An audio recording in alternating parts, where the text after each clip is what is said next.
Hey, We're back. We're back with bells on. We're back with bells on. Open invitation. Open invitation for a lot of people. A lot of people got a lot to say. they We'll, do. we'll see if they got to if they want to say it in here. I think I know how this is gonna go. But anyway, we're gonna start off with some good news first. Michigan got a commitment from a wide receiver transfer today in the form of Dalton Baldwin, who played last year at Jackson State, put up some really good numbers. 6'3", 210-pounder, and is being billed as like an NFL guy. I mean, like people have some reports out there on him that he's a legit NFL talent. He's a local kid from Southfield. I saw him when he was at Farmington High School. I was talking to you about this a little bit. I was like, damn, that name sounds familiar. And then I clicked on his picture when he committed, and I was like, dude, I recognize that kid. I remember seeing him when Michigan had a commitment in place from David Reese, the linebacker, who ultimately ended up decommitting and going to Florida. I went out to Farmington and met Dalton Baldwin. He was a kid that the Farmington high school coach at the time brought to me and said, this kid's pretty good. Might want to keep an eye on him. And that was about as far as it went because he never really got much attention on the recruiting trail. Certainly didn't get any from Michigan. And obviously he ended up at, I think, Morgan State first, and now he was at Jackson State most recently, and now he's going to be suiting up for Michigan this fall. It's kind of crazy how that works out. I mean, this was a kid that I saw back in would have been like 2016, I think, or 2017. He was a class of 2017 prospect, but if I was seeing David Reese when he was still in high school, it was maybe 2015 even, 2015 or 2016. Yeah. So anyway, long story short, Michigan gets a commitment from this kid after he also got offered by Ohio State. Seems to have a lot of upside. Certainly looks like he can help the room. I mean, it's a room that really didn't need a ton of help, in my opinion. I mean, there's some talented guys in there, but you take any talented guy that you can get. He's a local kid, so he's going to get it. And I think this is a cool thing. You put up a little story about him earlier when the commitment came through. Anything else you want to throw in there, feel free, because, I mean, like, this all kind of happened pretty quick. I mean, it's not like we were watching this kid for months and months, but he's a Wolverine as of today. Yeah, it came up pretty quick, and I watched, some of his highlight tape, and I don't know. The dude seems talented. You're right. It is a crowded room already. The wide receiver room is pretty crowded, but he's a little bit on the taller side. I mean, Michigan's got a lot of those smaller, faster type guys, and he's more of that Cornelius Johnson sort of Nico Collins type body frame. And if you watch his tape, he looks talented. He's got some swagger to him. I think overall it's a good addition for Michigan, and he's probably one of those guys that's going to see a decent amount of field time. He just seems like he's a playmaker. So excited to see what he becomes. Yeah, not a burner. I mean, he's not. I haven't seen anything written about him, and I don't remember the little bit that I did know about him when he was in high school as him being like a super fast, like track speed guy. But you see 6'3", 210, and you watch how he uses his body, and you watch how he goes up and catches touchdowns. I mean, he had seven touchdowns last year, over 500 or 600 yards.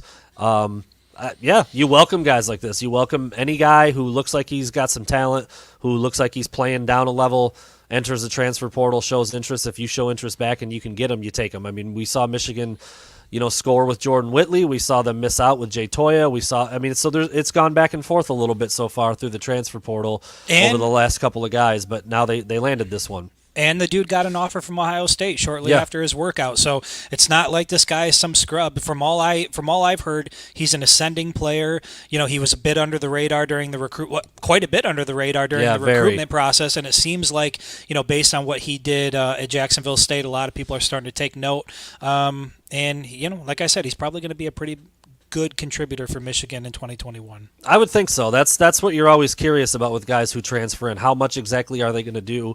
In most cases, there's a reason why they left where they left. Is it an injury thing? I know Jordan Whitley certainly dealt with some things, the big defensive tackle from Oregon State, but I mean, Michigan's coaches aren't going to be going after guys just to look at them, right. see how they look in the uniform. I mean, they're going after these guys because they have some plans for them. So, well, and something to keep in mind, he's a graduate transfer, and apparently he's going to have 2 more years of eligibility. So it's not just presumably going to be a one and done. He can spend a couple of years in Ann Arbor perfecting his craft if that's what he chooses to do. Yeah, going to be interesting to see how he's ultimately used and where he factors into that rotation, because you're right, he's more like – he's actually built – I wouldn't be surprised. I don't know off the top of my head. That might be like Cornelius Johnson's exact measurement, 6'3", 210. I mean, he's in that ballpark for sure. So we'll see how that plays out with Dalen Baldwin, but pretty cool, full circle for me personally, anyways. This kind of fringe recruit kid, like 5 years ago, I saw him in person, and now he's suiting up for Michigan. So that's pretty cool for me to see how that ends up coming about. So some good news there, some not so good news. The story of the day, the story of the weekend, really. And we talked about this last week, man. We said like, okay, this Bo Schembechler thing, this Dr. Anderson thing, it's really bad. It's not going to get any better. But we're not going to talk about it every day. We're not going to do that. It's not something that we want to spend all of our time on unless something new comes up, unless there's a new allegation, unless there's a new development, unless something does happen with what Michigan does or whatever. We kind of said that pretty clearly on Friday that we were done with it for now, unless something else comes up. And lo and behold, Jim Brandstatter, former Michigan player, current play-by-play announcer, who everybody knows his voice, everybody recognizes the face, everybody knows who he is. He goes out and does 2 long interviews this weekend with a couple different radio stations, and he says some stuff that I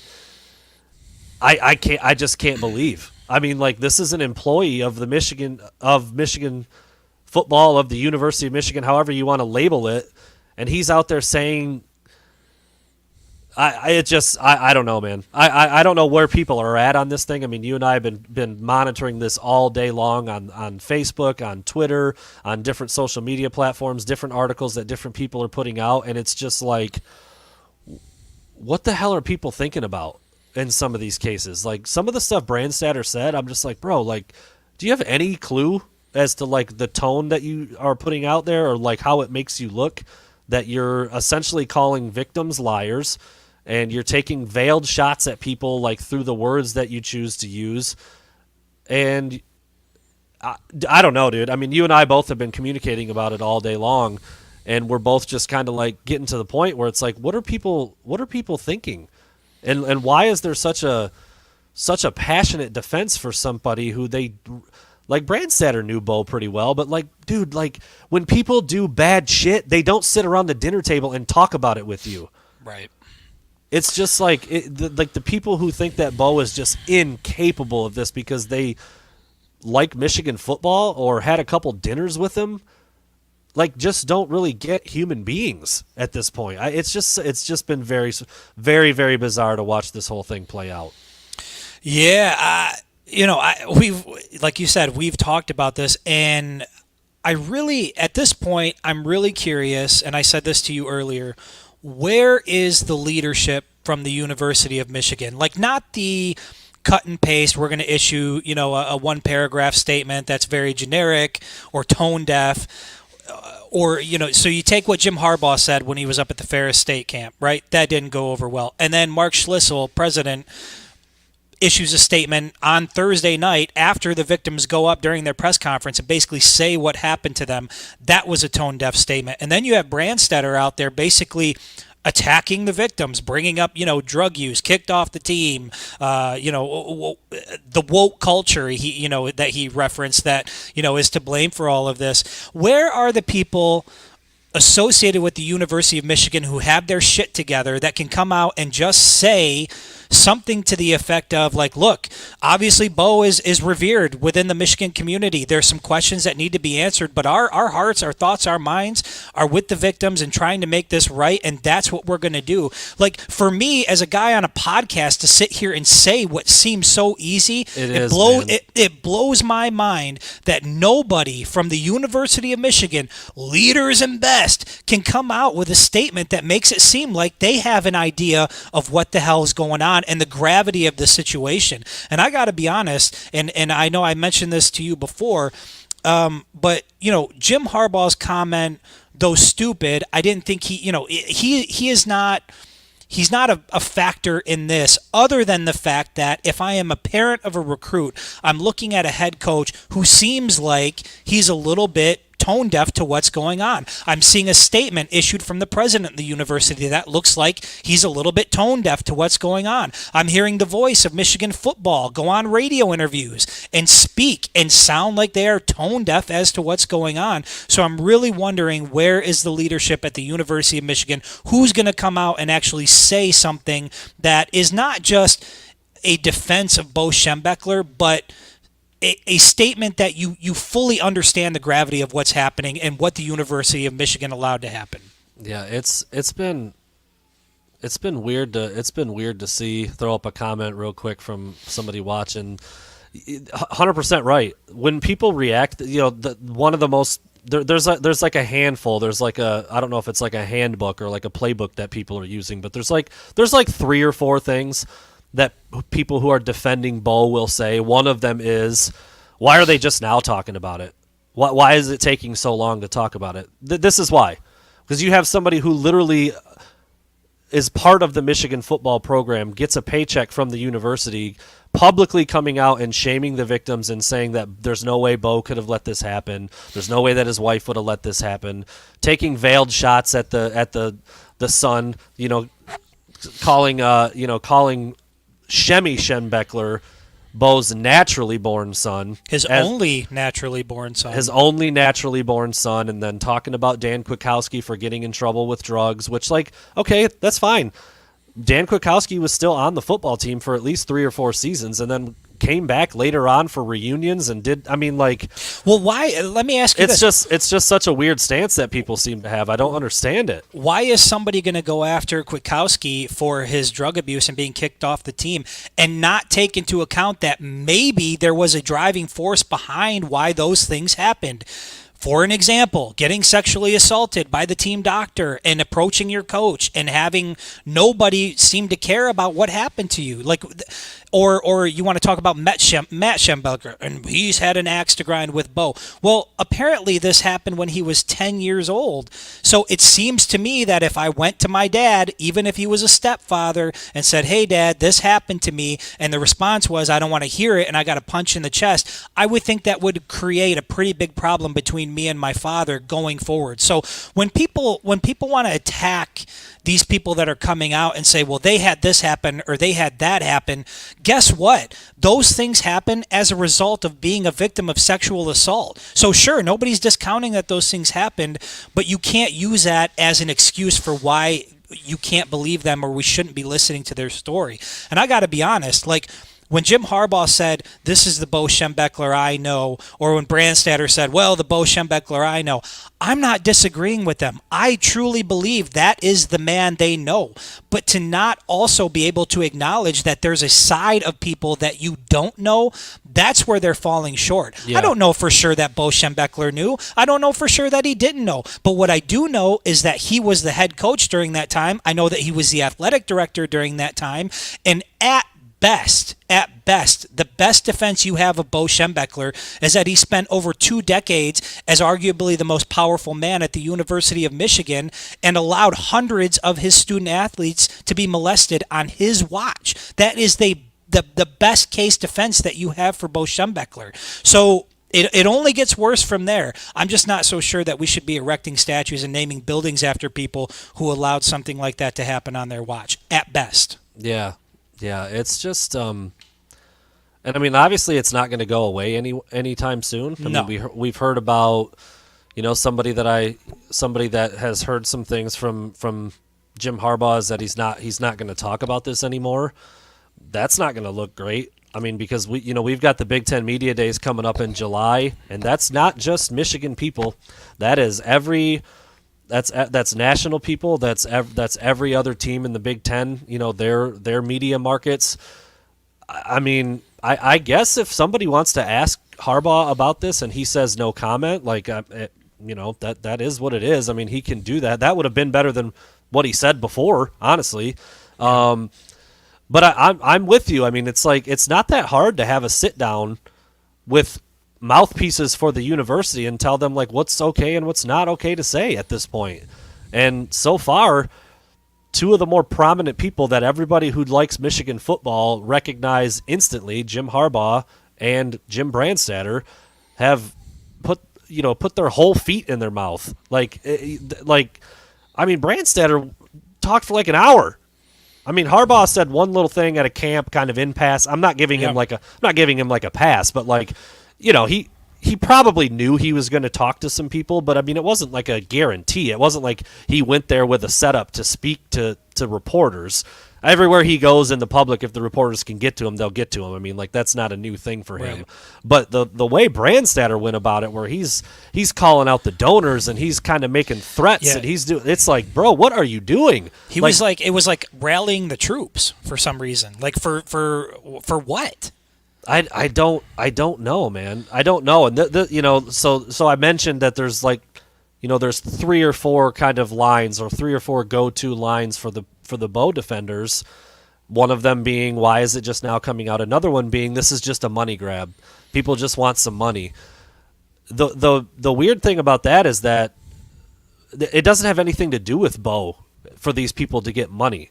Like, I'll say that I haven't seen one person say that Anderson didn't do anything. I think 100% of people are on board with Anderson having done some terrible, terrible things. That well, you know what the shitty part is I have seen people. Oh man, if that's I drive truck for X amount of years, and when I go get an exam, that's what happens. And so it's not only the defense of Schembechler. You literally have now. Granted, this is probably the fringe part of the idiot base that makes up the internet, but actually going to bat for Robert Anderson, which if you're still in that space, you are in, forget about the people going to bat for Bo Schembechler. If you're, let's just do a public service announcement. If you're defending Robert Anderson at this point, stop doing it. Yeah. Just stop, because you look like a complete idiot. Yeah, and the point I was getting to is that this is not what's happening. There's no way you can convince me of this. But if this is a money grab,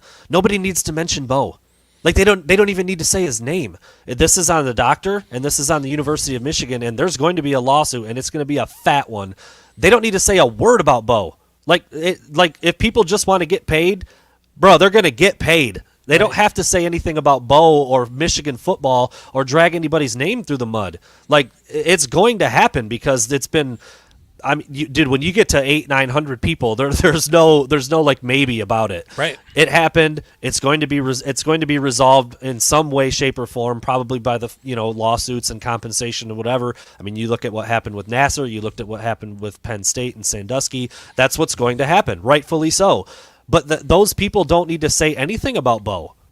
Right. In the report, Dan Kwiatkowski, his son, Giovanni Johnson, they don't need to bring Bo's name up. Like, and again, we've talked about this so many times. For those guys to go up there and talk about what was probably the worst thing that ever happened to them in a public forum like that, when they're now grown men, they've got kids, they've got grandkids, they've got people that look up to them like that. I can't even imagine what that must be like for them. And so I still can't believe that it's like, well, Matt didn't really like him too much, didn't really like his dad too much. And like, you don't even have to assume that. He said that in his own words at the press conference. I didn't like him. He wasn't, he never shied away from it. Correct. And I guess it makes sense as to why, I'm just not in the habit of like, when people say that this happened to them, I tend to believe them, because I can't imagine anybody wanting to say that they went through this and go into the detail they go into just because they're trying to get some sort of payday.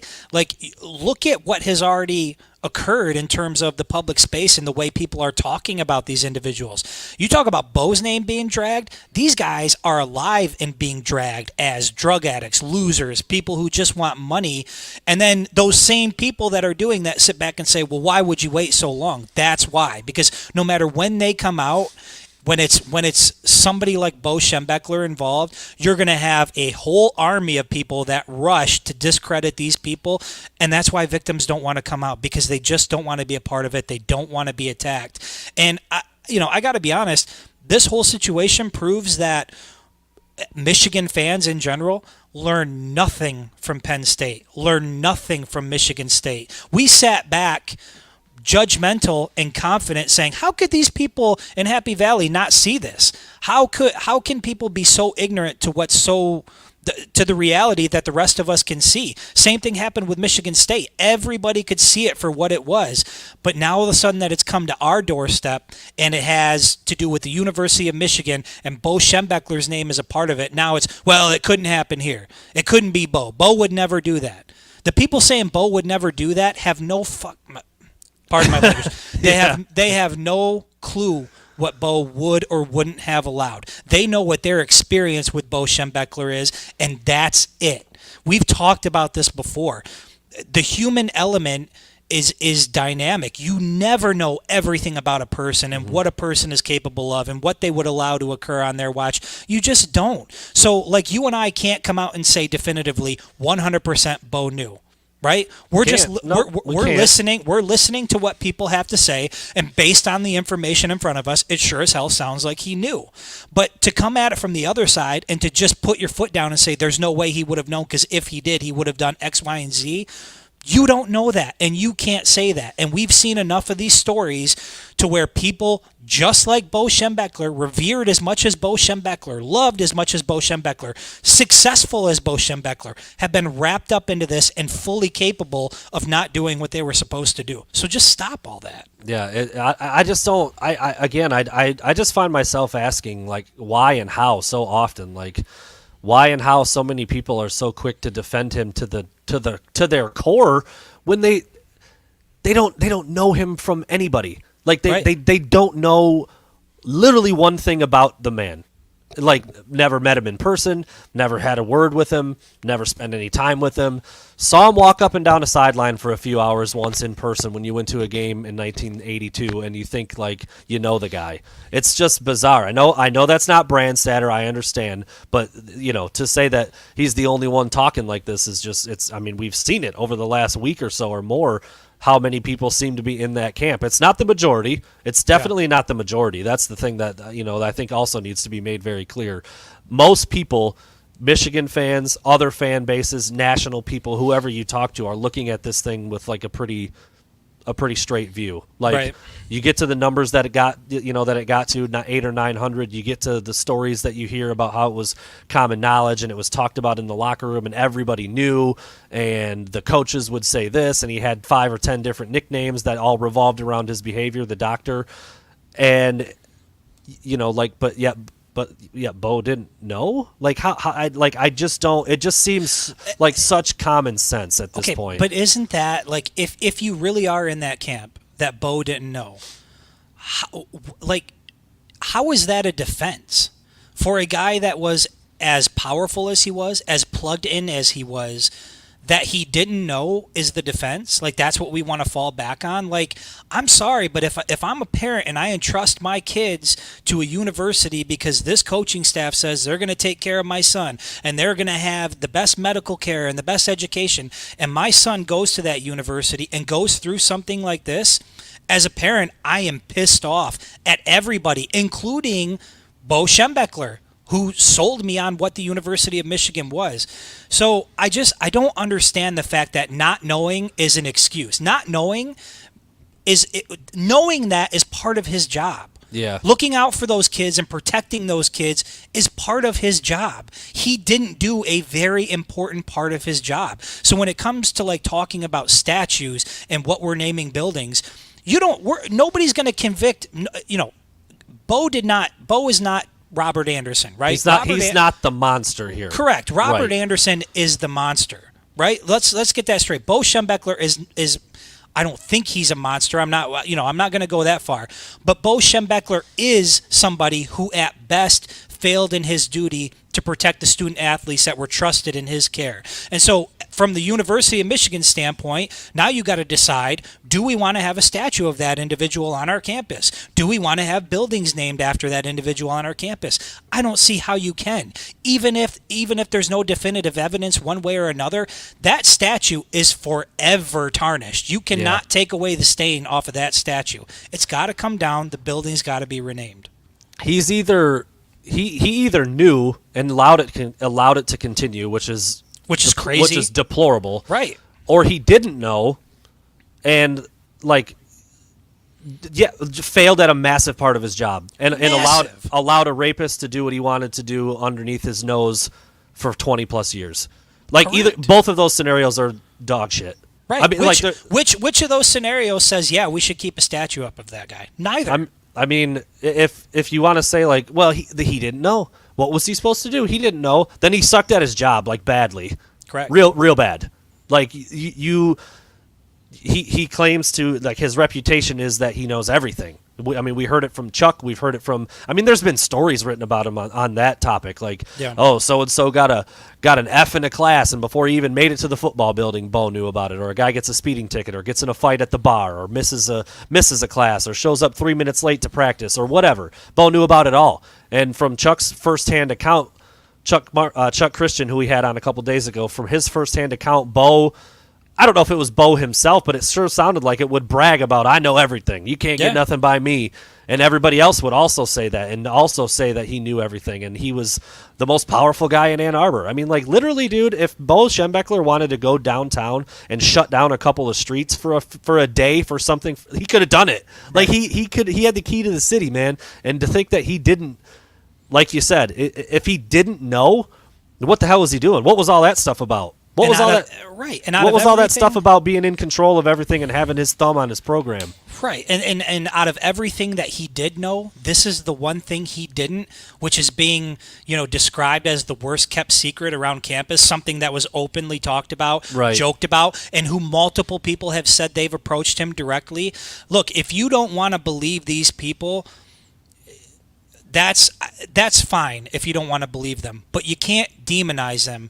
And given how many people have come forward now, you've really got to make a lot of effort to try to just discredit some of the things that have come out now. Like if you're Camp Bo Schembechler all the way, you're almost like your fingers are in your ears and you're not trying to hear it, which is, that concept is pretty much what led us to this point right now, right? Is the fingers in the ear. I don't want to hear it. I don't want to deal with it. It sounds like that's what happened. And I mean, granted, a lot of people out there, I hate to say this, and this is going to sound, this is not very nice, but a lot of people out there just aren't very bright. So I don't expect everybody to fully grasp this situation or be able to approach it like an adult, but it sure as hell would be nice to hear some of the adults at the University of Michigan speak up and say something that would give the rest of us some confidence that they get it over there. I think I've said that quote to you before. I know it's something I've said a lot of times to myself. I've said it to my dad whenever we're talking about interacting with different people in our daily lives. Just think about a random dude. A random dude you bump into. Think about how dumb a random average guy is. And then think about 50% of people are dumber than that guy. Some dumb, dude. There you go. I'm getting a little loose with it too. Some dumb people out there, man. And you're right, dude. Some people just don't seem to have the wherewithal or the thought process or I'm gonna sound reading comprehension skills. I've seen so many people mention show me some evidence. There needs to be an investigation. Oh, like the year-long one that just freaking concluded. Do you need another 240 pages? Would that get you there? Right. I don't remember how many I've named or how many there are. Actually, I keep saying there's 4 or 5 go-to defenses. The other one is another one that just doesn't make any sense. Is that it's only 3 people. It's only 2 players. Only 2 players have said that they told Bo. All right, well, listen here. For my first question to that person always is, all right, well, how many do you need? Sure. I mean, I don't know why 2's not enough, but if it was 5, would that be enough? 10, 15, 20? Why is there a number where if it's that number, then you're okay? It's 8 guys now. I'm good. If 7 wasn't good enough, but 8's cool. I'm good. Or that's not even the biggest point. Just wait. There's going to be more. It's not like once you get to August 1st that that's the cutoff. This is open air time now. Anybody who wants to come forward for the next however long can do that and will do that. There's going to be more people that come forward and say, yeah, I said something to Bo about it too, or I told my position coach, or I told so-and-so, or I told this person. It wasn't just 2 people. Those are just the ones that have spoken about it so far. Right. So the people that want to dig in about the numbers too, that's not going to hold weight after a while either. Yeah. And to anybody out there watching, I think I can say this confidently now. I personally have people knocking at the door to want to talk about this. And Brandon and I, and I'm speaking to the audience now, we're in a weird place right now because we want to talk about sports, right? We don't want this to be, like some sort of like I used Dr. Phil earlier when I was talking to Brandon. Like we don't want it to become this is the only thing that we talk about. But people from Michigan side keep saying stupid shit, and then I look at my emails and I'm getting emails from people out in California that are representing groups of people that say, "Hey, we want to speak on this too. We represent victims who were assaulted and yada yada." So for those of you out there who don't think it's big enough, trust me, it's big enough. It just hasn't all come to the surface yet. And if you're one of those people that has decided you're going to dig in all in on Bo Schembechler, that's real shaky ground at this point. You better start preparing yourself now for the statue to come down, the building to be renamed. I don't think Michigan has a choice at this point. But overall, like, just approach it differently, man. Like, be a decent human being and understand, like, when I sat in that press conference, those men that were up there telling their story didn't want to be there telling that story. If there was one place they didn't want to be that day, it seemed like that place. So I just, like I told Chuck and when we were on with him last time, I think a little bit of humanity will go a long way. Just listen to what these people have to say. And I do want to add one more thing. I know I've been rambling. The irony in this whole thing is the people who love Bo Schembechler, they love, the team, and they love all this stuff that Bo Schembechler represented. How ironic is it that, like, the most popular thing he offered to Michigan football was no man is more important than the team. No one person is bigger than the team. And this whole group of people have now taken Bo Schembechler and made him the most important figure out of any of this. Screw the people who said they went through this. Screw the people who said they talked to Bo. Bo is right. Bo is the one we defend. Bo is the one who could have never done that. It just seems like the irony here is too good to ignore. Yeah, I mean, well said. Well said. And I wanted to touch on a point that somebody came at me with on Twitter today that said, that we want Bo to be guilty. Dude, are you kidding me? I would love nothing more than for something definitive to come out and say, you know what, he didn't know. I just think it's impossible. It's impossible. I mean, I don't think it's impossible. I know it's impossible. You don't have this doctor doing what he's doing for 37 years. And I know Bo was only a coach at Michigan for 21 seasons and then a couple years as AD. But if you think his involvement with Michigan stopped after he stopped being AD, then you're also very confused. He was the guy. He was the father of Michigan football until the day he died. So as far as I'm concerned, the 37 years that it went on with Dr. Anderson, Bo was in step for all of it. I mean, he was in step for all of it. He might not have been the coach. He might not have been an AD. He might not have been officially affiliated, but he was there. He knew.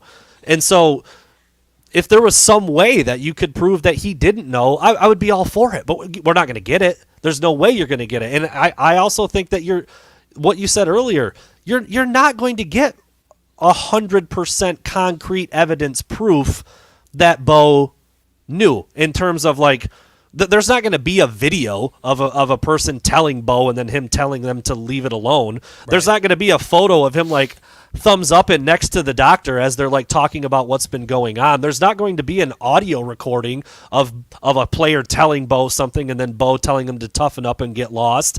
It doesn't exist. So I mean, for the people who need that proof, I guess you win because we're not going to get it. But the point is that I just don't know why you need that, and I've thought about this a lot. I've said this back to some people on social media. I've thought about it myself as a father. I know you've got a couple of kids. If your kid came to you someday and said, the babysitter did something to me while you and mom were gone. What in your right mind would make you think I gotta have proof?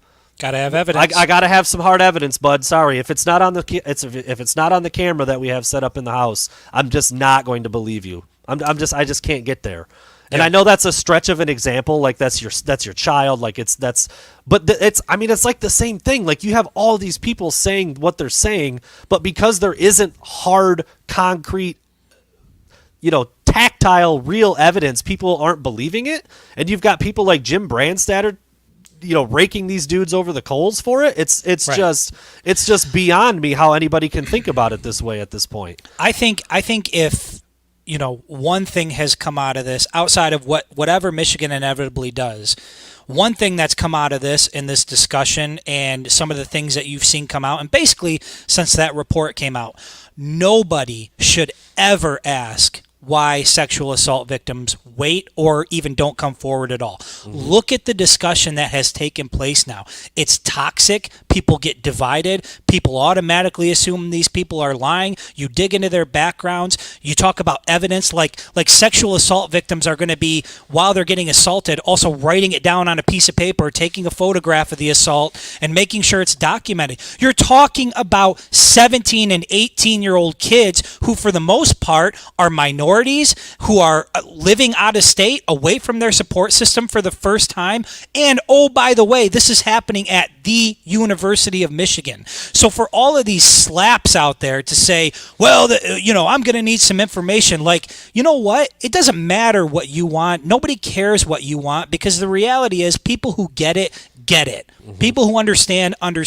And my hope is that there's somebody at the University of Michigan that's going to speak pretty damn soon that sounds like they get it. Because I think everybody needs that right now. At least people like you and I. Like, I would love to believe somebody at the University of Michigan gets it. I don't hate Bo Schembechler. I've never hated Bo Schembechler. Yeah, I got a I don't poster. either. I got a poster with Bo Schembechler saying on it, still down here in my basement.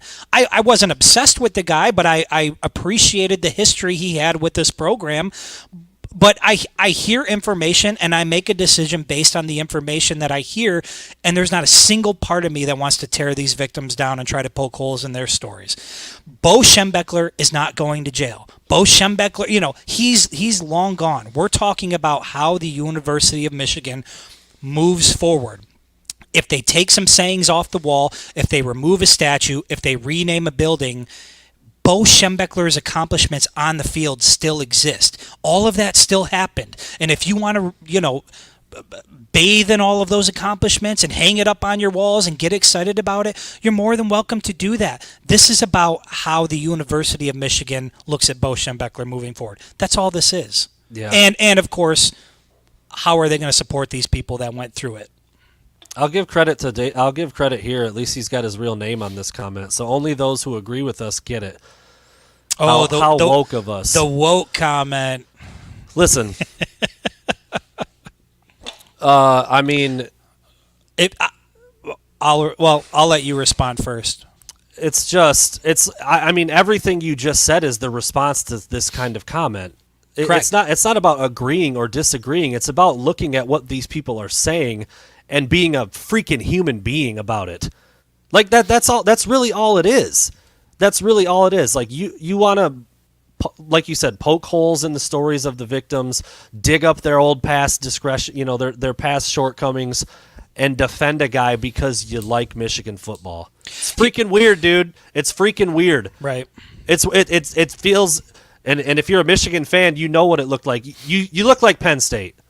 Exactly. You look just like the Penn State people who were praising and propping up Joe Pa until the dying days. Yeah. And it's weird as hell, man. I don't know how else to put it.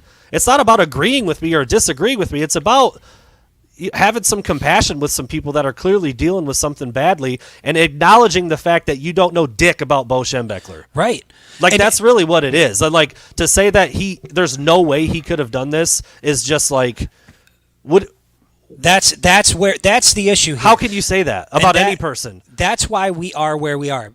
David, if you really wanted to have this discussion, no, I'm not saying that you have to agree with me. In fact, if you want to be a Bo Schembechler advocate because you don't think he would ever be capable of doing anything like this, you can do that. But you also have to be willing to admit that it's possible that it happened, that it's possible he knew. And at worst, or I guess at best, he didn't know, which leads to a whole nother set of questions. Like we talked about before. Right. So the bottom line is, it's not about agreeing or disagreeing. It's about whether or not people who view things differently can acknowledge that the same set of facts exist.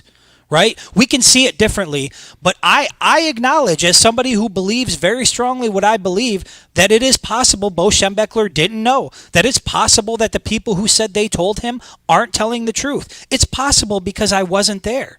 But at the same time, the opposite is also possible. And unfortunately, that's what we're left with. And we have to make decisions based on that. So based on that, based on what I've heard, I believe he knew. But like I said, if he didn't know, that doesn't relieve him of responsibility. All it does is raise another set of questions. Yeah, I just, it's not about being woke. Like, seriously, the people who say woke can just go to bed. Like, it's past your bedtime. Go to bed.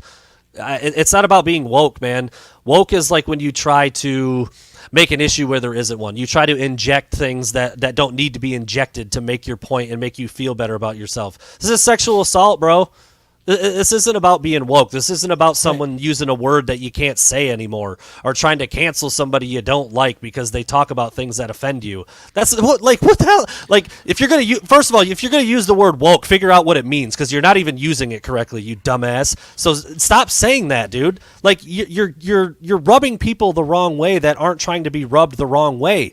It just doesn't make any sense to go there. That's not what woke means. Like, yeah, I look it up. Go Google it, man. Go to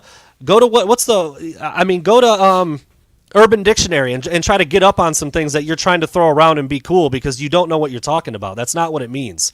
It's just flat out not what it means. Yeah, I would say talking about, roughly 1,000 victims, probably almost double that if we're being honest with ourselves and how many people this is effective. So let's just say, for shits and giggles, 1,000 sexual assault victims happened at the University of Michigan with somebody on University of Michigan's payroll, and we're talking about how this situation has affected people, who was involved, why did they know, did they not know, here's what the victim said. This is a very adult conversation, and having these conversations, everybody's having them. We just so happen to be part of the media, and we open that up to discussions with the general public. But to claim that this is anything about being woke, that is so ridiculous. That Brandstatter said that, and it was such a stupid comment, because when you're talking about rape and sexual assault and institutions that fail in their duty to protect students and kids, that's not a woke conversation. That is just a conversation that humans should have. And the more that we talk about this and the more that we make sure it's not something that's okay, the less likely it is that it's going to happen in the future. So these things need to be talked about. They need to be discussed, and people need to be held accountable, including the people who may have known, who might not have known, but who had a duty to stop it. Yeah, woke. Fucking woke. Damn, sorry, my bad. Might have to edit that one out. I know we've both had a couple close. This one's been tough, man. This one has been tough. It's just one of these things, man, that like it's just so weird that there are sides. This is not like a side issue. Like, what team you like, you pick sides. Good God, politics, which I try to stay as far away from as possible. There are sides. You pick a side, you do what you do. Whether or not you like a certain movie, you pick a side, you go back. Dude, sexual assault victims, what the hell are we doing? Why are there sides? Why do sides exist in this scenario? And again, if you really don't think that, if you really think, like, if you can sit there and ask yourself with a straight face and tell yourself, but there's no way that Bo knew. You still have to look at it as just a decades long malpractice on his part.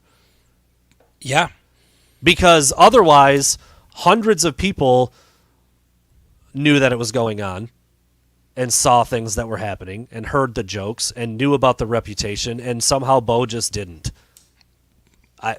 Okay. If that's the camp that you want to live in, live there. I don't know what else. Again, the questions, the retorts that come back right away when you go that route, when people keep saying, like, let's just let the facts come out first. Right. The facts are out. Bro, the facts been coming out. They're out. They're way out there. The report that was done by not by Michigan, not by Bo's nephew. It's an independent firm went out and found what they found, and then the firsthand testimony, whatever you want to call them, accounts, testimonies. It's not a testimony. It's not on a trial here, but you know what I mean. The facts are out. I mean, the facts are out, and I don't. There are going to be more players that come out and say that they told Bo. There's going to be more evidence, I think, that comes out that makes this look bad. I don't even need it. Right. It's crazy to me that people still do. Like I said, all right, 2 players isn't enough. Maybe when we get to 8, maybe when we get to 10, maybe when you get to 20, maybe that'll be enough for some people. They'll come over to the side that's been pretty obvious for a while. I guess unless there's photo, video, or audio evidence for some people, they're never gonna think that it's possible. And help those people if those people, I think you said something this before. I hope you're not parents. I hope you never have a kid that has to go through this, because either you're going to approach your kid and you're going to have the same mentality, like, I need evidence. I know your principal. Your principal would never do that. We had dinner. Oh, it's my golfing buddy. Yeah, we had dinner with, like, if that's how you're going to approach this, like, if you wouldn't approach it that way with your child, you shouldn't be approaching it in this situation. Like, I don't know, man. It's crazy to me how callous people can be, especially people that have never dealt with sexual assault. They ask the question, why would you wait to come forward? They don't care why people wait to come forward. When somebody asks that question, that's not a question. That's an accusation. That's accusing somebody of making it up. Otherwise, if it was that important, they would have brought it up before. Those people need to sit this one out, let the adults figure it out, because you're not helpful. If you're really curious why this stuff happens, sit back, shut up, and listen to the people who are telling you why. They're out there. They're having press conferences. They're giving us interviews. They're asking to be heard. These people are trying to be heard. So stop talking so much and just listen to them. And listen with the intention that you're really trying to learn something. Yeah, and believe something that like nobody in their right mind would make up. I've seen that one before too. It's like, well, people make up sexual assault things all the time. First of all, it's not all the time. It's not all the time. And second of all, it's not like this. It's not like it's not football players and their doctor and their football coach's involvement. A lot of times you see this in male-female interactions. That's a lot of times how these things come up. This is a very, very different type of scenario where these guys aren't going to make this up. Like, what in their right mind would have them make this up? I've already told you, Bo's name doesn't need to be brought up for them to get money. If they want to get money, they're going to get it, and they don't have to put their name on it. They don't have to have a press conference. They don't have to give any accounts of what they did publicly, like a couple of these guys have done. So it's just a weird stance to take when some people are choosing not to believe these dudes. I mean, can I say that I would love to have another $1.5 million in my bank account? I would love that to happen. Would never come out and claim that I was penetrated by a doctor, or that a doctor blew on my penis, or that a doctor asked about my sexual life or fondled my genitals for far too long. Would never do that to try to get a payout. Like, I just, it's such a disconnect with me. I don't understand it. Like, of course, somebody's money issues or whatever's going on with them, I don't know, man. The fact that you want to bring that up and make that as a part of this conversation, like, that's relevant. Like, I don't know. I'm frustrated, man. I'm frustrated with people because we read it every day, and you just see a total lack of humanity and a total lack of just, like, I don't know. These people claim to be Michigan football fans, and look at all these players are willing to just trash and throw away, who are coming forward and saying, this happened to me, man. Chuck was in tears, crying, saying, just listen to us. This really happened. And you still have people out there that just sit back and put their, who have never dealt with it, and say, I don't believe you. I need more. And then you have the audacity to ask why these people wait. Like we said on the last podcast, your why. If you're asking the question, your why. Yeah. Yeah, man. Oh, well, it was fun. We got a new receiver, though, from the transfer portal, so that's pretty cool. I mean, I feel like, I know people are turned off to this, generally speaking, and that, they don't want to talk about it. But what the hell else? Like, it feels disingenuous to sit here and spend an hour talking about a transfer portal wide receiver. Like, this is news. The outlets who are opting not to cover this, I don't know what I would feel. I mean, because you and I talk every day about what we're gonna do on the website, what we're gonna do on the podcast. The topics, the things that we need to discuss. If we had just come on here and just talked about the transfer portal wide receiver that Michigan just got, and we had an idea that we were going to go over that before this kind of came to light from the weekend. We were going to do our top sports moment and our least favorite sports moment, Michigan or not, or I think it was maybe both, Michigan and then non-Michigan. Could be Michigan, not. I had mine planned out. Painful moments, trouble with the snap, the Pistons 2005 against San Antonio, but talking about that just feels like. I don't know, man. It doesn't feel right, and it feels like I guess for anybody out there who's curious, I think it's pretty clear at this point that we're not on the Michigan payroll. Yeah, I mean, it goes back. It's the same type of flack we get. Dude, I saw it. I saw another comment today. Man, Brandon, just all he does is report negative stuff. He's just, dude. Can you point me to a positive spin on this one? Like, seriously, I joke about it with the performance of the team.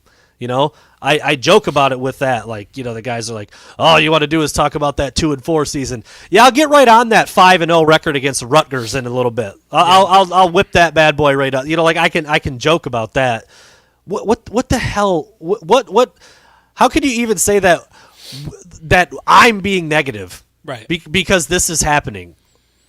It just, I don't know how people are alive. I read the comments for people. I'm like, how do you not fall down all day long? How do you not it's crazy, dude. It's crazy. I feel like it would do you and I a lot of good, like mental health, to stay out of the comment section. But I can't help it because that's how we keep our finger on the pulse of what are people thinking? What are they saying? And what's the general vibe out there? And man, out of any, I guess, controversial maybe, out of any topic we've ever discussed, the comments that come rolling in about this are the ones that just, it almost makes you lose your faith in humanity. Like, you really wonder how many people are out there, just walking around in the world. Like, all of these people that are coming out and doubting it are people in this world that are the reason why people won't come forward. And there's a lot, it I don't know, man. I just feel terrible. I don't want my kids to grow up in that world. I don't want to be a part of that. I can't get into the mind of these people, and it drives me up a wall. And I'm with you, man. I'm with you. I mean, I do think it's a harsh thing to say, but I don't care. I've said it to a couple people on Twitter. And you said it just a little bit ago. I hope they don't have kids, man.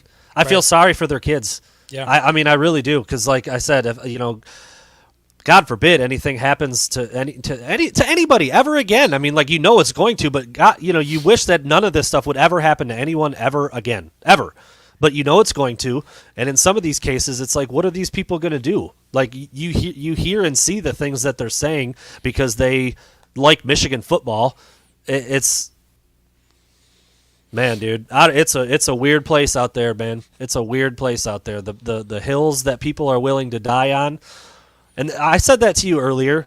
I found myself thinking about this a little bit. Like, why am I getting so fired up? Like, I don't know these people personally, these people that were violated and assaulted. I don't know any of them. I don't have any emotional investment into what their lives are about. But it just really comes down to humanity and common decency. Yeah. It's such a simple concept. And I'm I'm not on a high horse, man. Like, I'm not perfect. Go ahead and dig into my background. You'll find some shit, man. I'm fine with it. I got my face and my name out here saying what I'm saying. There's a lot of people who won't do that. I mean, we've invited multiple people. Come on to the platform. Right. You want to take some shots at me on Twitter? Come on to the platform. Of course, you're gonna have to have your face. We're not gonna put up a picture of the Michigan Stadium for you to talk behind like you do on Twitter. Come on and talk about those feelings that you have. Come on and talk about how you don't believe the victims and how you're gonna blindly defend Bo. I'll let you speak speak on it. Come on and talk about how you think some of the victims liked it because they continued to go back to the doctor. Come on and say that shit. I'm shocked that nobody has taken us up on that. Shocked, right? Yeah. I mean, like, so it's just a weird thing, dude. It's a weird situation. I want it to go away. I want it to be rectified. I want the right thing to be done by everybody, and I want to talk about sports, man. I used to be a teacher and a coach, and I got into this job because it was about being paid to watch football. Like that's how I saw it when I got the job, and like this is not really what I want to do. I really don't. And there was a part of me for multiple days. You and I talked about this. Like, do we really want to do this? Do we really want to? Have this on the site, talk about it a lot on the podcast. Like, I was never going to ignore it all the way, but I didn't think I would spend this much time on it either. But it's gotten to the point where, like you said, you feel wrong for not talking about it. Well, and neither one of us thought that somebody representing the University of Michigan would continue to say stupid shit. Like, we assumed that as soon as the report came out that the PR machine would go into motion and that everybody would hunker down in a room and say, okay, let's get our messaging straight on exactly what we're going to say and how we're going to approach this thing, and we'll just be consistent. And so far, the only consistent messaging coming out of the University of Michigan has been flat out stupidity.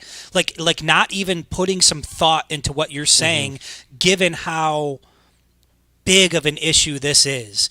And so, like I said before, that's my hope. I don't know if anybody with the University of Michigan or connected to the University of Michigan is listening, but if you're out there and you've got your shit together, we're begging you, please come forward and say something that gives the rest of us some confidence that you guys get it.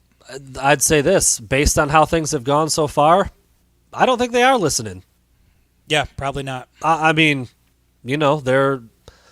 Like I said, two of the more vocal mouthpieces, not that Jim Brandstatter's on like a head coach's level, but like he's heard like as much or more than anybody involved with Michigan football. He's got, he's the play-by-play guy, so he's on the radio. He does the coaches show.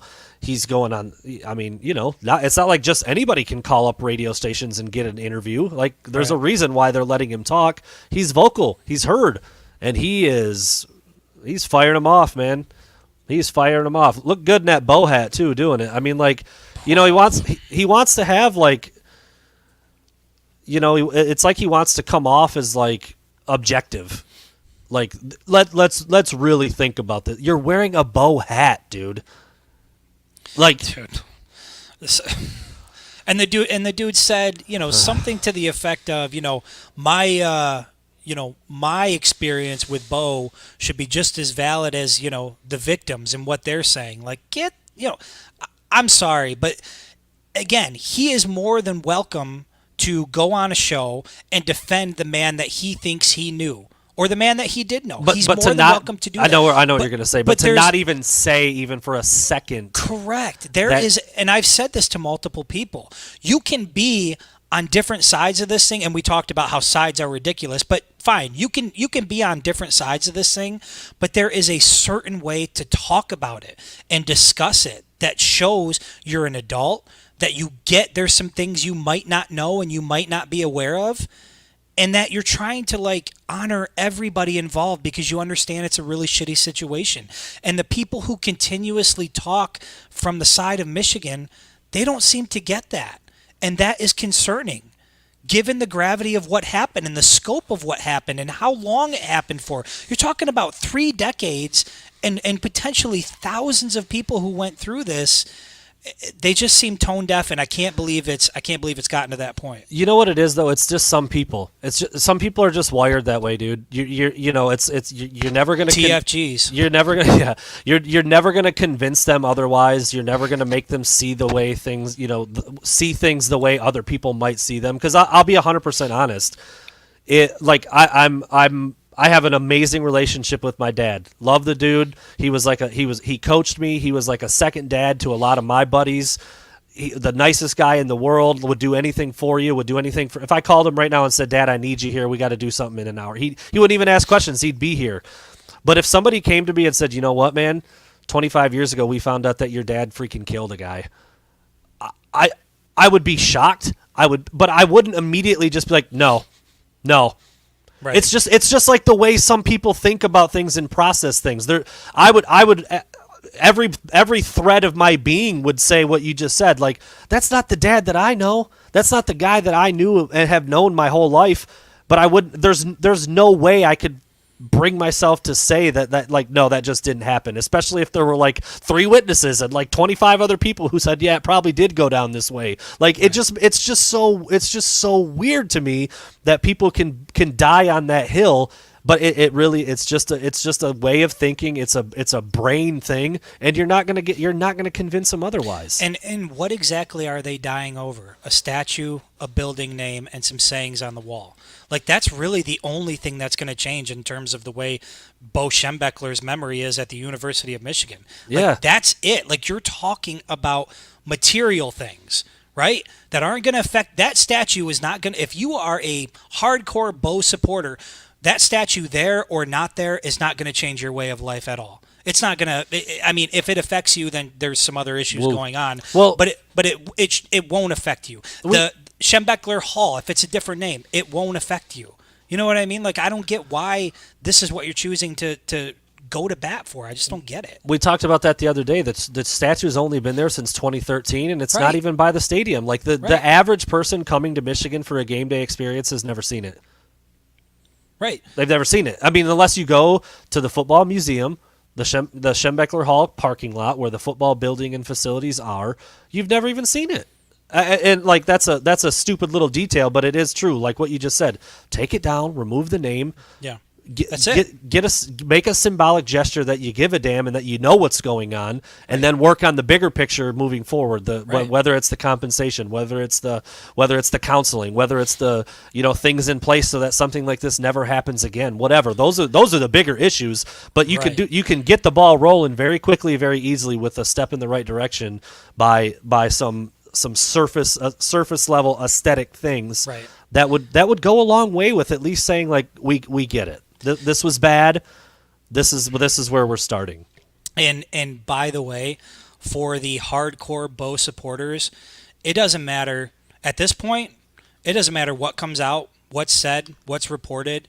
This is part of his legacy. Mm-hmm. Saving a statue, if that's your goal in all of this, is to save a statue or to save the name of a building, this is part of his legacy now. It's going to be attached to him forever. So you can defend the man all you want, but it doesn't change the fact that this is now a part of his story, and it will forever be a part of his story. And for as long as that statue stands and that building carries that name, that's what it will be associated with. That will never change, no matter how hard Bo Schembechler is defended. Yep. That's why I feel like now there's no choice. Michigan has to change it, because you can't have that name representing your football building or outside. You can't have it, because it's forever part of the story now.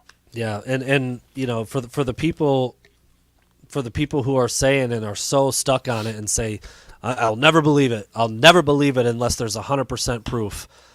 There's also not going to be proof that clears his name. Correct. So it's a two-way street with that.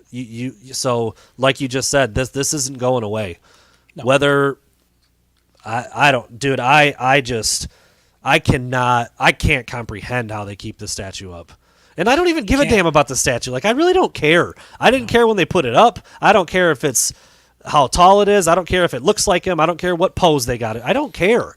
Like, I thought it was cool when they put it up. That's the thing, though. We're not Bo Schembechler haters. Like, we've talked pretty openly before that we're not obsessed to, like, the Bo era to the point where, like, we're out passing on his sayings and, like, living vicariously through what Bo Schembechler may have experienced. That's not us. But, if you love Bo Schembechler, even if the statue's not there, you can still buy from the Bo store. Can still maybe maybe we'll see that. But you can still hang Bo Schembechler memorabilia in your basement. You can wear Bo Schembechler shirts. You can dress like Bo Schembechler if you want. None of that is going to change. At the end of the day, bottom line, Michigan is going to be paying out millions of dollars to victims. I think that's pretty solid guarantee at this point. I think it's going to hit the. I think it's going to hit the bees personally. So that is going to happen. The other thing that's going to happen is the statues coming down and the buildings getting renamed. Like, those things are happening.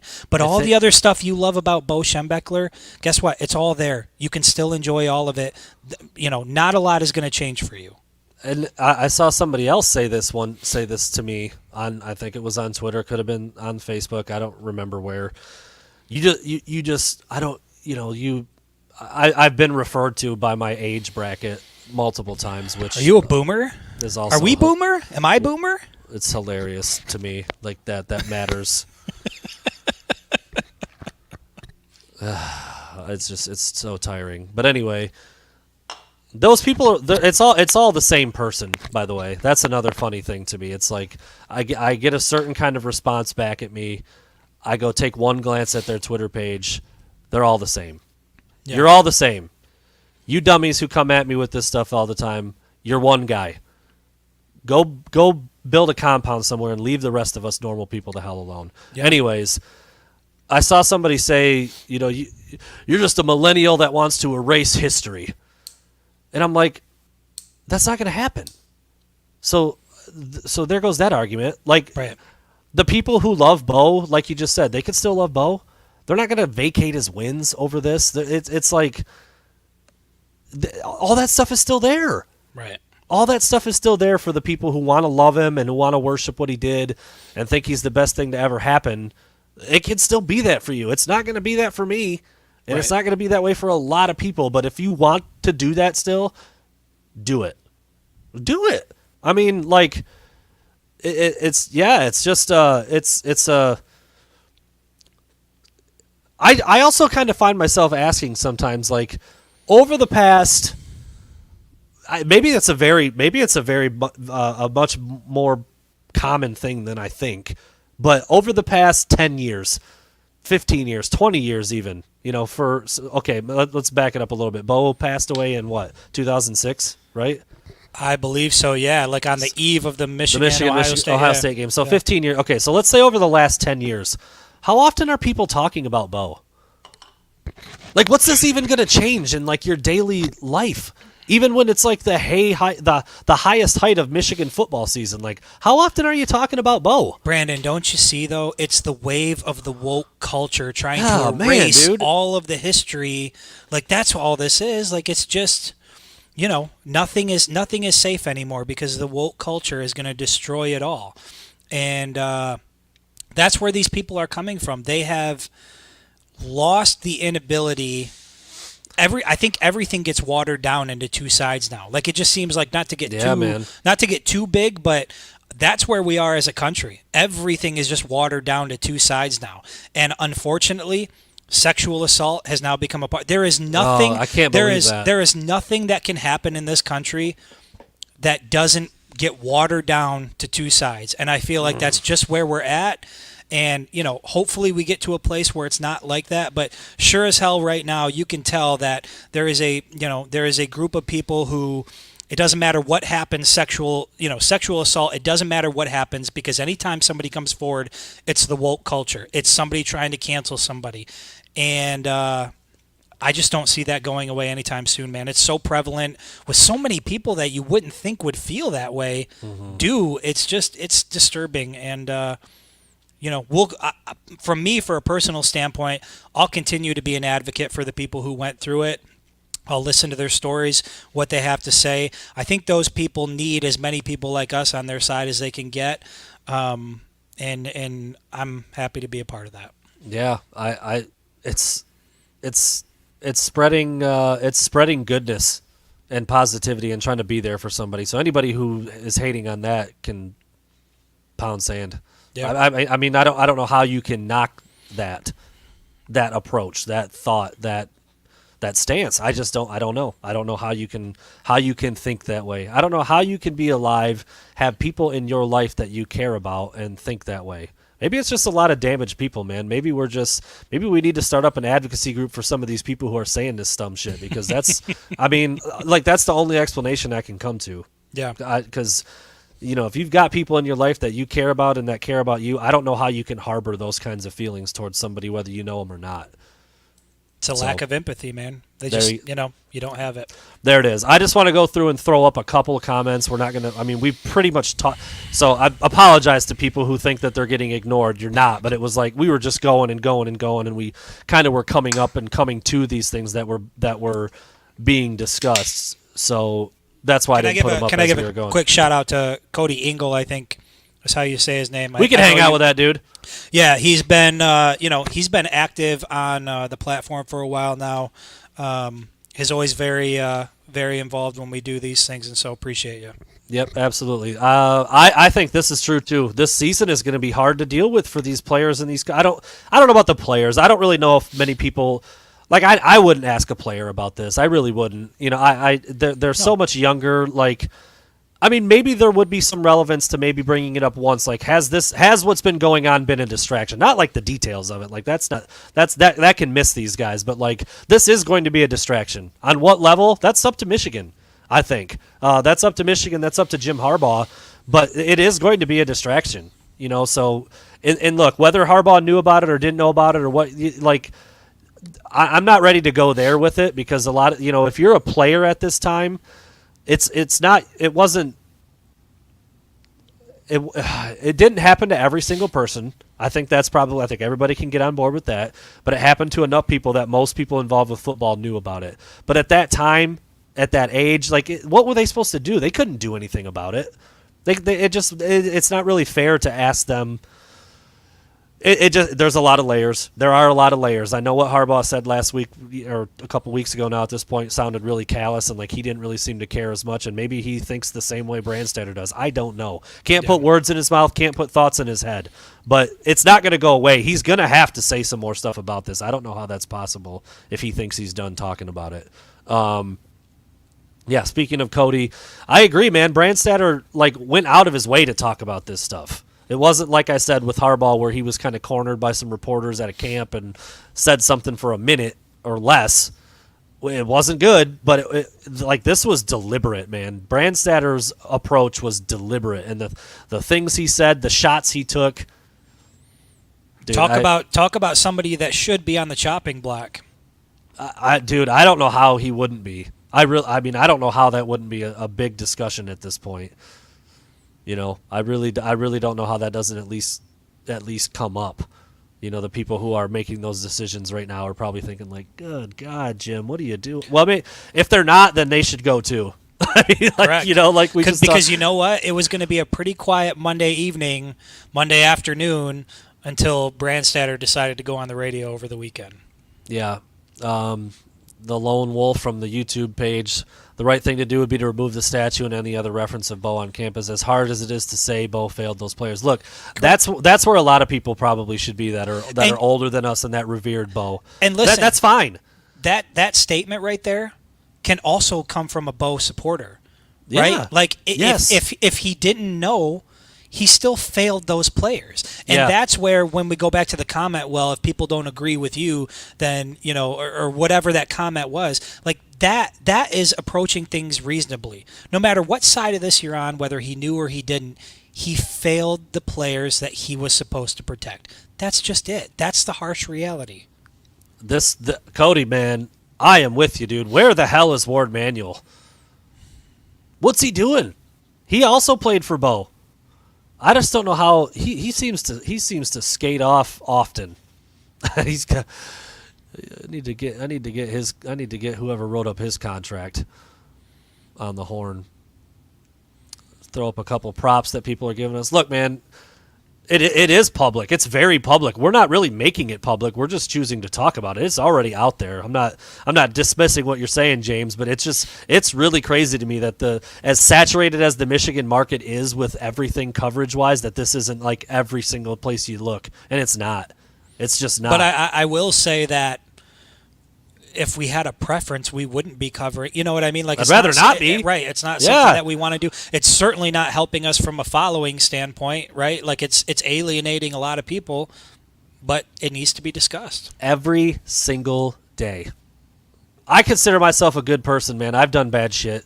I'm not too big to admit that. I mean, like, everybody has something that they shouldn't have done and that they did. Thought about it, I can't be doing this. I shouldn't do it. I'm going to do it. Everybody's done that. Some people have done it worse. Some people have, walked a pretty straight, narrow life. I mean, there's all ends of the spectrum with that thing. But to just simply say Bo wouldn't have done that, you don't know. You don't know.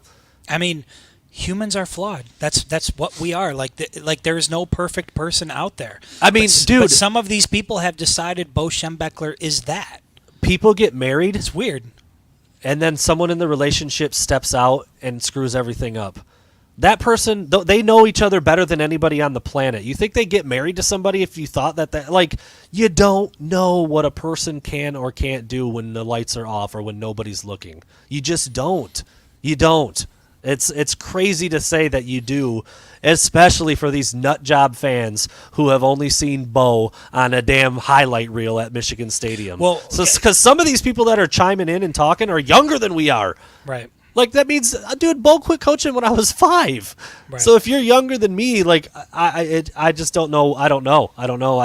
I've said I don't know tonight more than I've said it in my whole life because this is just, some of this stuff is just mind-boggling. Let's see. We'll throw this one in there. Do we think that Dalton Baldwin could be a Nico-like receiver for Michigan in the fall? Maybe. I flat out don't know. I don't know, like Nico was a specimen. We're talking 6'4", 6'5", 220, 230. So he's bigger than Baldwin. I would put money on him being faster than Baldwin with the way he ran as, this past season, the hand timed 40, how he looked on tape. He looked faster, in my opinion.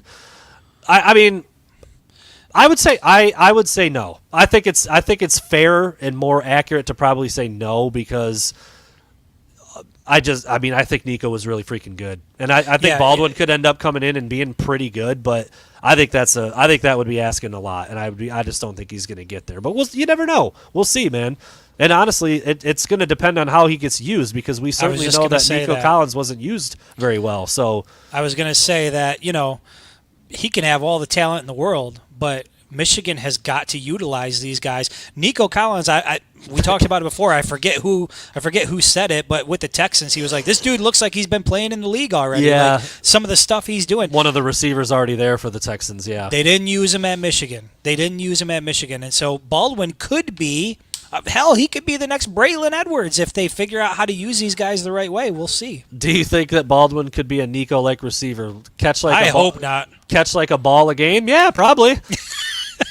Probably could. That's all Nico did. Not on his not his fault. Oh boy. Ant Wright, the famous Ant Wright jumps in and checks it out. Baldwin is Dalton Baldwin, the transfer wide receiver from Jackson State, originally from Southfield, went to Farmington High School, was a class of 2017 prospect. He committed to Michigan earlier today, Mr. Ant Wright. It's pretty cool, man. I've had a couple little back and forth with Ant, talk to him a little bit here and there, but obviously he has a big presence on Twitter, and I don't know, I haven't really seen where he falls on all of this. Not that he's like the the expert or anything like that. But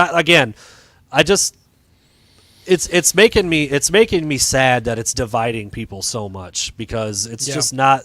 It shouldn't be that kind of a subject. And we're no different. I don't know, man. We're no different than anybody else. We're no different. Like, that's what I keep going back to. Like, it was so easy for people like us to sit back and cast judgment when it was out in Happy Valley or when it was in East Lansing or when it's something down in Columbus. But when it comes to Ann Arbor, like, dude, we're no different. We're no different than any of those other people. Dude, so many Michigan fans were just blasting Michigan State with the Nassar stuff, and that didn't even have to do with football or basketball. The same people, just so you know, the same people who are blasting Michigan State are the same people defending Bo to the death. Yeah, I know. It's just pot, meat, kettle, y'all. My head hurts, bro. I need to eat something and get a drink and take a nap. And I know I spilled my Bud Light seltzer on our live feed here on my shirt. Is my man card officially gone now?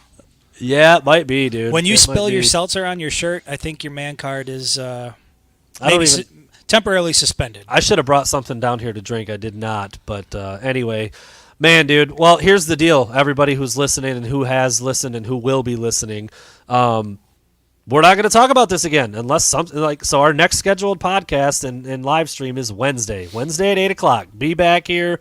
We'll talk about whatever we need to talk about. And guess what? If some more of this stuff pops up and pops off, it'll be on the docket again. But as of right now, we're not planning on that. Like I said, this isn't all we want to do. You know, I think Chris. You know, I don't know. I don't think you'll get mad. But he said earlier, he's like, we're not Dr. Phil. Like we're not. Like this isn't really what we want to do. Right. But the way that it's played out and the way that people are coming at us, it needs to be talked about because there's a lot of people who are choosing not to talk about it, and if we need to, we will. So there it is. Yeah, throw up another thing from James real quick to kind of close this out.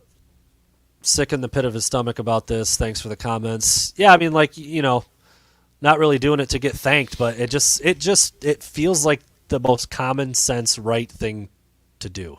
Yeah. The way to go about it, the way to talk about it, the way to feel about it. And look, from the guy earlier who called us being woke and saying that only people that agree with it, I get it, man. Like disagreement is disagreement. Like that's what it does. It brings this combative nature about it.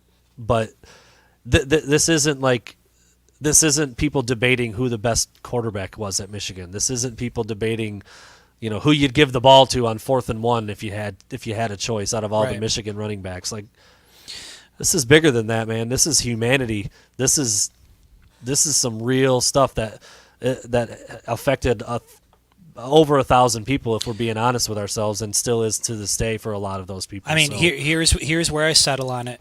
You can think he knew, or you can think he didn't know. I can think he did.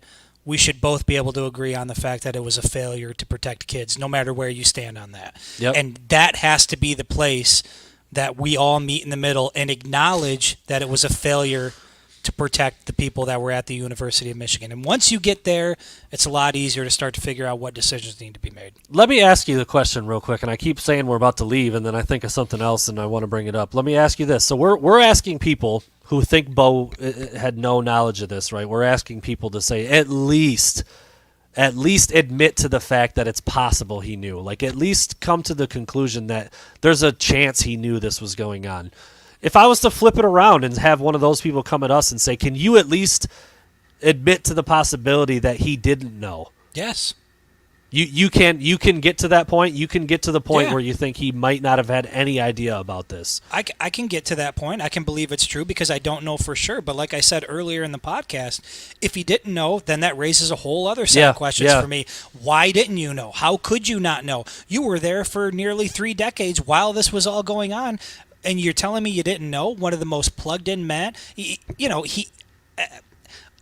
That's where I go back to at the beginning of the podcast. Not knowing is not a defense. It just raises a whole different set of questions. So that's why I'm so confused by these people that keep, the default is, well, he didn't know, and if he knew, he would have done something. Well, Bo Schembechler not knowing is a problem. It's a big problem, just like it would be today. If any head coach at any university had a doctor that had been sexually assaulting players and student athletes for 3 decades, it would be a problem for that coach to not know. It just would be. So there is no acceptable defense that leaves Bo Schembechler clean and clear. It's that old phrase that we used to hear a lot about, not about stuff like this. It usually had to do with like on-field things or violations or whatever, but lack of institutional control, right? Like, that's what this was. If he didn't know, never heard a thing about it, never caught wind of it one bit, had no clue that this was going on. How do you explain that? How do you explain that? And how is that like, oh, cool. Well, see you later, man. No big deal then. It's not that. It's still a massive deal and a huge failure on his part when he's sitting in the living rooms of people saying, "I'm going to take care of your son." Yes. You either knew it wasn't being taken care of and really screwed me over, or you didn't take care of me.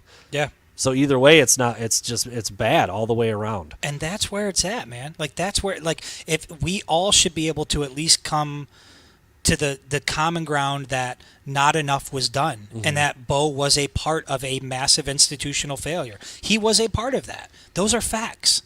So, if we can all find some common ground here, it just seems like even reality is subjective depending on what side you stand on, and that's a dangerous place to be, man. Yeah, no doubt about it. Well, there you go. An hour and 23 minutes into a topic that we weren't going to talk about. So, yeah, it is what it is. Like I said, I'm going to go upstairs. I'm going to get a drink. I'm going to have some food and probably watch some basketball. And we will be back on Wednesday, hopefully with more fun things to talk about. We might revisit that topic we brought up. Everybody's worst experience, Michigan-wise, is the trouble with the snap, right? I mean, that's got to be. Dude, that sent me. I was standing into right there. I was standing right there on the 10-yard line. That sent me into a spiral of depression that I was in deep for like a week. Like, I think it was so improbable that it broke something in my brain, and I couldn't come to grips with what had happened, and it lasted for a while. Dude, I had so many people say, you should have taken the lifetime ban to run out there and knock that dude over. Like, I was close enough to do it. Like, I think we've talked about this before. You can watch the playback. It was a pretty cold night. I had a stocking hat on that had a ball on the top of it, and then I also put my hood up over it. So I look like a 7-foot like cone head. You could pick me out like clear as day on the sidelines at that time, and there I am, dude. 10 or 15, 12 yards, something like that, right up by the field. I was shooting photos. Here comes Jalen Watts-Jackson right down the sidelines, dude. It was brutal. So we'll talk a little bit more about some stuff like that on Wednesday, and we'll see what else pops up. But until then, until next time, thanks everybody for listening.